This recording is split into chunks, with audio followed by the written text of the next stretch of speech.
Welcome back to our channel, everyone. Today is a fantastic day to dive deep into the absolute chaos that is unfolding in Port Charles right now. Grab a snack, get comfortable, and let's get right into the madness because we have so much to unpack and I am practically vibrating with excitement over these latest developments. I cannot believe they finally did it.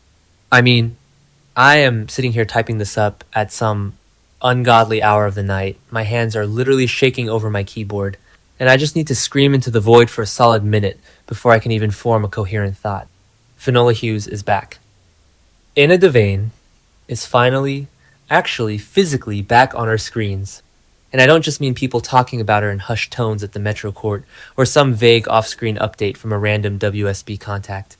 We actually get to see her in the Thursday, June 25 episode, and I am losing my absolute mind over here. I have been watching this show for years, like heavily invested since the 2015 era, and way before that, and this absence has felt like an absolute eternity. Am I the only one who feels like Port Charles just doesn't function correctly without Anna Devane strutting around, outsmarting the villains, and taking names? But wait, let's back up because we desperately need to talk about that preview video.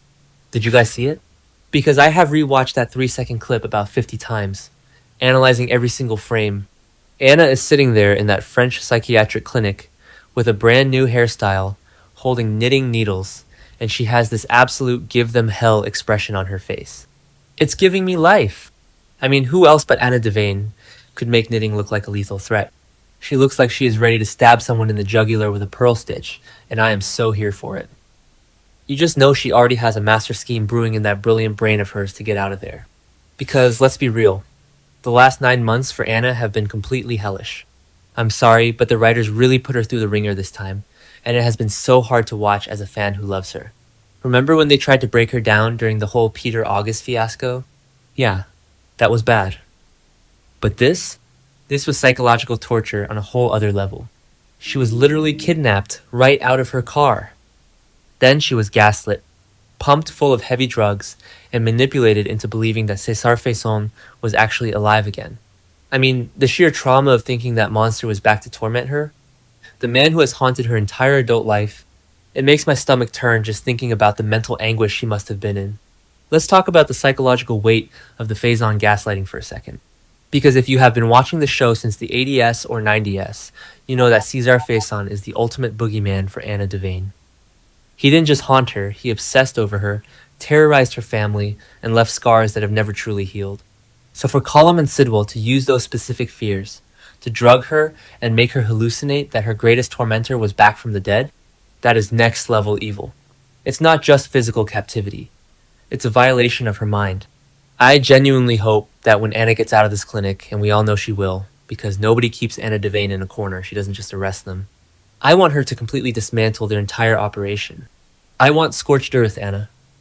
And seeing that give them hell expression in the preview tells me that is exactly what we are going to get. And the worst part is that nobody even knew where she was for the longest time. She was locked up in that creepy prison apartment at Windermere this whole time. Like, right under everyone's noses on Spoon Island. It wasn't until Jocelyn Jacks ended up thrown into that exact same prison cell that the pieces started to come together. But by then, Ross Cullum and Jen Sidwell had already carted Anna off to this French psychiatric facility. They just dumped her there to try and piece together her shattered psyche all by herself in a foreign country. It's infuriating, but it also makes her upcoming comeback that much sweeter, because you know she is going to rain absolute fire on the people who did this to her. I cannot wait to see her get her revenge. So now she's in this facility, and we know she's tried to escape a couple of times already, which of course got her in massive trouble with the French law enforcement. Because she's Anna Devane, and she doesn't just sit quietly in captivity waiting for a knight in shining armor. But according to the spoilers for Thursday, she is taking a completely different approach now. She is meeting with her doctor, and she is playing the game. She is putting on the performance of a lifetime, acting like she has made tremendous progress and is totally stable. She's using her classic super spy manipulation tactics to convince this doctor to sign off on her release ASAP. I love this so much. It is so much better than her just breaking out by brute force. She is outsmarting them using their own medical system, proving that her mind is as sharp as ever. Okay, wait, I'm getting ahead of myself, because we have to talk about Carly Spencer. Oh my god, Carly, what are you doing? The weekly spoilers are teasing that Carly makes a stunning confession, and the promo makes it pretty clear that she is coming clean to Lucas Jones. And honestly, it is about damn time she told someone the truth because she is carrying way too many explosive secrets right now. I mean, the woman is a walking time bomb, and we all know what happens when Carly keeps secrets, it always blows up in her face. Remember the whole Nixon Falls Sunny secret with Nina? Yeah, keeping quiet never works for her. If she unloads everything on Lucas, we are talking about three massive, life altering truth bombs. First of all, she has to tell him that Jocelyn is a WSB agent. Yes, let that sink in for a minute. This is exactly why Joss broke up with Jack Brennan. I know some people are loving the Brennan and Nina dynamic right now, but personally, I am still reeling from the Joss and Brennan fallout. Carly telling Lucas that her daughter, the same Jocelyn who used to just worry about college drama and volleyball, is playing super spy, is going to blow his mind. It blew my mind when we found out. But that's not even the craziest part. Secret number 2. Carly committed actual, literal treason by sheltering Valentine Cassadine in her attic for months. Months, guys. While the entire WSB, led by that snake Cullum, was hunting him down, Valentine was just chilling up in Carly's rafters like some sort of romantic fugitive. And secret number 3, which is the one that is going to make Lulu absolutely lose her mind and start braying when she eventually finds out Carly has been sleeping with Valentine.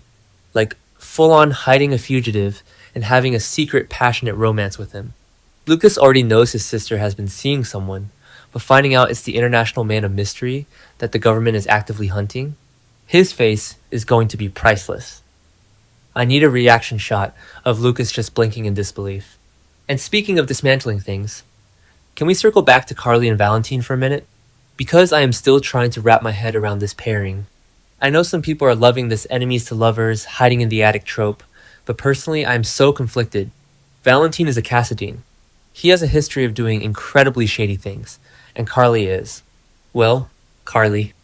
She protects her family fiercely, and tying herself to an international fugitive is the most reckless thing she could possibly do. But at the same time, the chemistry is undeniable. When she tells Lucas that she has been sleeping with Valentine, I can only imagine the lecture she is going to get. Lucas is a doctor, he is pragmatic, he is rational. He is going to look at his sister and ask her if she has completely lost her mind. But because he loves her, and because Jocelyn is in danger, he is going to put his judgments aside and help her. That is the beauty of the Spencer family dynamic. They might make terrible choices, but they always show up for each other when the chips are down. And you know what? I am loving Lucas in this storyline. Can we talk about how Lucas is fully entering his action hero era right now? After surviving being held at gunpoint by Jen Sidwell, which, by the way, I am still recovering from because that was terrifying and poor Lucas looks so scared he is not backing down. He is channeling his mother Bobby's grit and determination. Carly tells him about Joss being held captive, and Lucas doesn't even hesitate for a second. He gets fully on board. He vows that they are not leaving Windermere without Jocelyn. He is signing on to infiltrate a heavily guarded island fortress to save his niece. I am living for action hero Lucas. Remember when they used to just give him hospital storylines or relationship drama? Yeah, didn't work then either. He belongs in the thick of the action, fighting for his family. I also really want to see how Lucas handles the physical danger of storming Windermere. We know he has been through trauma recently, with Sidwell holding a gun to his head and blaming him for Marco Rios' murder. You would think that would make Lucas want to hide in his apartment and never leave. But instead, it seems to have ignited this spark in him. He is done being the victim. He is done letting these mobsters and rogue WSB agents dictate his life. When he teams up with Carly, I hope we get to see him use his medical knowledge in a tactical way. Maybe they have to take out a guard. Or maybe they find Jocelyn and Liesel and someone needs medical attention. The possibilities are endless, and I am so hyped to see him get some meaty, action-packed material. Because the stakes at Windermere are currently astronomical. Jocelyn is trapped in that cell with Liesel Obrecht, and Ross Cullum is completely losing his mind as his plans start to unravel. The spoilers say Cullum is pulling a fast one, and we know he is blindsiding Cassius Faison. Cullum is pressuring Cassius to tie up loose ends, which means he wants Cassius to kill Jocelyn. Kill Jocelyn. I am literally screaming at my screen. Cassius is already backed into a terrifying corner because his whole I'm Nathan West act is crumbling around him, and now he is being ordered to murder a young woman in cold blood. Will Cassius actually go through with it? I highly doubt it, but the tension is killing me. Carly and Lucas better hurry the hell up and storm that castle because time is running out. Alright, taking a deep breath. Okay, back to the point. Let's shift gears and talk about the absolute tragedy unfolding in the British Virgin Islands. My heart is breaking for Britt Westbourne. She is hiding out with Rocco Falconeri, and she is so sick. Her symptoms came back way faster than she expected, and now she is caught completely off guard because Rocco secretly reached out for help on his burner phone. He sent an SOS to Charlotte and Danny. I mean, Rocco is just a kid. He saw Britt collapsing and panicked. You can't blame him for wanting to save her. And Britt's reaction? It is so gut-wrenching and perfectly in character. She doesn't yell at him. She just calmly insists that he has to take his passport and leave. She forces a promise out of him. She pries this promise out of a terrified teenager, making him swear to stay safe and go with Dante and Lulu when they arrive to grab him. Rocco is obviously going to hate this because he doesn't want to abandon her, but Britt is being so fiercely maternal and selfless here. She knows she is a liability right now, and she wants him safe above all else. Kelly Tebow is going to act the absolute house down in these scenes. I can already feel the tears coming. And with Cullum on the hunt for them, pulling fast ones left and right, the danger is so palpable. And then, in classic General Hospital fashion, the show gives us the most insane emotional whiplash imaginable. Because while Jocelyn is facing a hitman, and Britt is collapsing on a tropical island, and Anna is plotting her escape from a French asylum, Giovanni Palmieri and Emma Scorpio Drake are just hitting the pool at the Metro Court. I mean, I have to laugh. The summer season officially kicks in on GH, and these two are just living their best lives in their swimsuits, completely oblivious to the international espionage and murder plots happening around them. But honestly, I kinda need the break. The tension is too high everywhere else. Plus, Emma gets to cross paths with Felicia Scorpio by the pool, and Felicia gives her a positive report about Anna. Emma is so relieved. And it's just a really sweet, grounding moment amidst all the chaos. It reminds us why these characters are fighting so hard to survive so they can get back to their families and have normal summer days by the pool. It's that perfect soap opera balance. I don't know how I'm going to survive the rest of this week's episodes, let alone the lead up to the 16,000th episode next month. The writing right now is firing on all cylinders. The pacing is frantic, the stakes are life and death, and the character beats are hitting so hard. I know some fans in the forums are complaining about the pacing of the Cold Fusion plot, but honestly, I'm strapped in and enjoying the ride.